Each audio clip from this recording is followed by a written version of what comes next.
If you want to see how my weight loss went this week, just keep watching.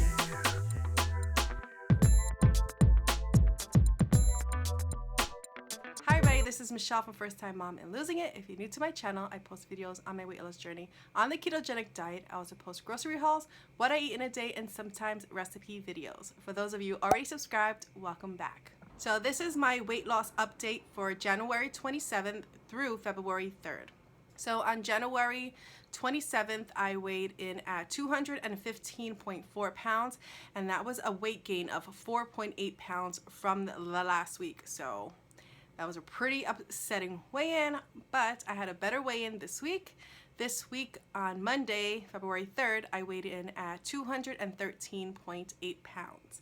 So that's a loss of 1.6 pounds, and that's a loss of 110.6 pounds since my heaviest weight.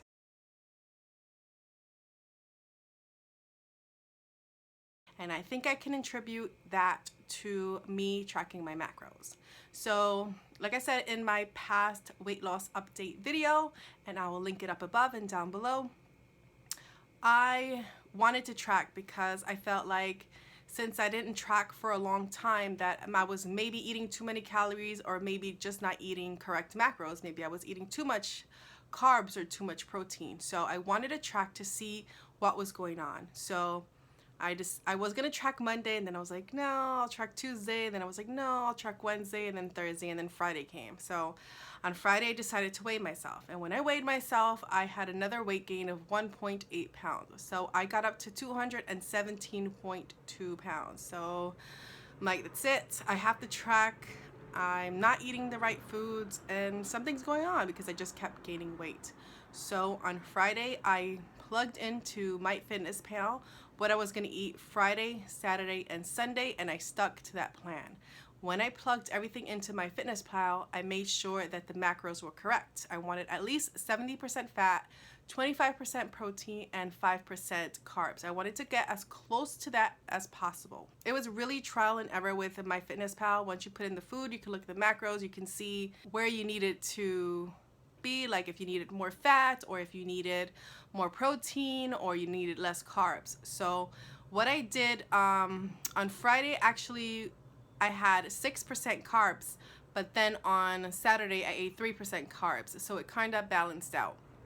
So it was pretty easy for me since I had everything planned. I started my day off with a bulletproof coffee, and that's a way for me to make sure I'm getting enough good fats in. So in my bulletproof coffee, it was 1 tablespoon of butter and 1 tablespoon of coconut oil, and if I needed more fat that day, then I would add the 1 tablespoon of heavy cream. So that really jump started me with the good fats. Then I would have my lunch, and then I would have my dinner. On Sunday, my calories were a little low, so I had enough space to have a snack, and I had some granola with some unsweetened vanilla almond milk. So that's what I stuck to. I weighed in on Friday at 217.2 pounds, and then with me weighing in on Monday at 213.8 pounds, I think I had a weight loss of 3.4 pounds in just 3 days of tracking. So definitely tracking helped out this week. Like I said, it wasn't difficult at all to track my macros. If you plan ahead of time, it's so easy because all you have to do is eat what you have listed. I use MyFitnessPal. I know some people use Carb Manager, but I've been using MyFitnessPal for so long that I'm really used to it. So that's what I use, and when I just plugged everything in on Friday, I knew exactly what I was going to eat, and I knew exactly how much of that to eat. So it was just easy to just follow everything that I had listed on MyFitnessPal. So I know some people, they do what they call lazy keto because they don't want to track their food, but for me, it was really easy to just plan ahead of time and just eat what I had planned. So tracking also helped me not pick so much at food. Like sometimes if I feel hungry, like I would eat a couple of pork rinds here and there, or I would eat a couple of nuts, and all of that adds up. Like you may not even notice it. You may say, ah, it's a little bit here and there, but everything adds up, especially if it's something calorie dense like nuts. So me tracking really helped me not snack in between or not pick at food in between. I'm a big taster when I cook, so I know that I ate a lot of calories by just tasting whatever I was making for dinner. So these 3 days that I was tracking, I made sure not to pick out any food in between what I was gonna eat. I just ate what I had listed and I did not taste the food. So I've been making the same recipes over and over, so I should really know, how much to put in, how much seasoning to put in, and how these foods taste. So it's not really necessary for me to taste everything. I also used my food scale and I weighed everything. I weighed everything, like if I had ingredients to put in, and whatever I was cooking, I usually set the scale to grams and followed whatever the nutritional label said. I also measured whatever I was putting in my food. Like when I had chili, I put my chili bowl on top of the scale and I measured out the cheese that I was going to eat and the sour cream that I was going to eat, because I wanted to eat exactly what I had listed. I wanted those macros to be true. So a lot of times you're just sprinkling on cheese, or you're dolloping, you're putting a dollop of sour cream, and you don't really realize that, yeah, you're eating maybe more than what you should. So I definitely think that for me, tracking is very important. So I'm going to keep on tracking. For me, the easiest thing for me to do is just to track ahead of time. So if I track ahead of time, then I'm not gonna feel overwhelmed, and like, say if I'm hungry and I still haven't tracked and I'm like, oh, forget it, I'm not gonna track because I'm hungry and I want to eat right now. So if I just track ahead of time, at least a day ahead, then I know exactly what to eat and how much of that food to eat. So I like that with tracking, you can basically eat what you want. You just gotta fit it into your macros. And when you do the egg fast and when you do the beef and butter fast, then you're very limited on what you can eat. So I liked that I could eat, basically what I felt like eating. Like one day I felt like eating the chili and the next day I felt like eating the pork chops. So I really liked that I could eat what I wanted. And I liked that if I wanted to have a snack or a piece of Lily's chocolate or some Quest chips, I could have fit it into my day if I wanted to. So as far as exercise this week, I continued on with the same program. I do cardio Monday, Wednesday, and Friday. I do size, and then I do strength training Tuesday, Thursday, and Saturday, and then I do some kind of stretching or yoga on Sunday. So on Monday, Wednesday, and Friday, I did size, and since I felt like I wasn't sweating as much as when I first started doing size, I started to do 2 sizes. So I did 2 half-an-hour sizes, so it was a little over an hour with cool down. And let me tell you, I sweat like crazy. I sweat like when I first started doing size.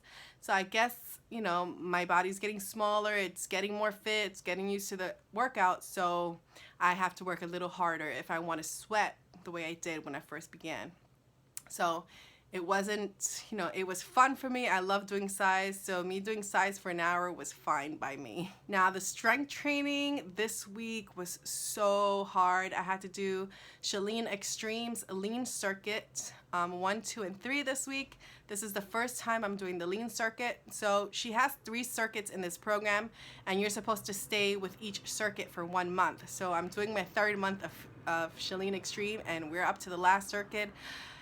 And boy, is it so hard. Like, it's like heavy weights, and the reps are up to 12 now, and we do a lot of like combo exercises, like having to balance on one foot with heavy weights in your hands, and having to do like tricep push-ups, and having to do push-ups where you go into a plank and then you have to lift your arm. Like, it was hard, really hard.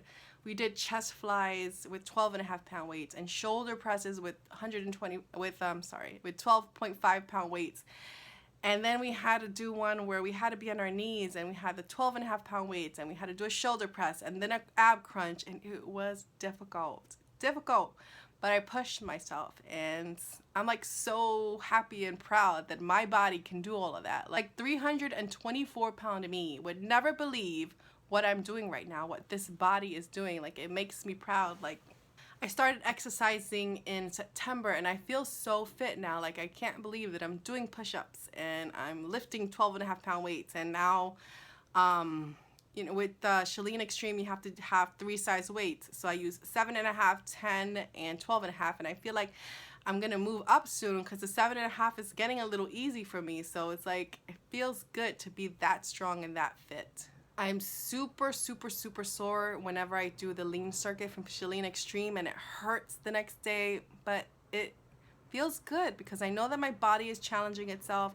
I know that it's my body and my muscles trying to repair itself, and that's what you need. If you want to get lean and build muscles, you have to break down your muscles so that they can repair. And I'm definitely doing that. I push through the soreness the next day and I just continue doing exercise.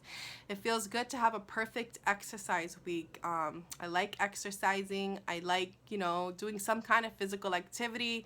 I like to close my ring on my Apple Watch, my exercise ring and my moving ring, and it just feels really good to exercise.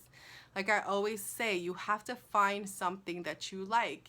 And I love size. I like the Chalene Extreme. So it's like it's not an ordeal for me to do. I just want to do it. So I'm going to continue doing the same exercise. I'm going to continue with the size Monday, Wednesday, and Friday for my cardio. And if I feel like I'm not sweating enough, then I'll just do more cardio.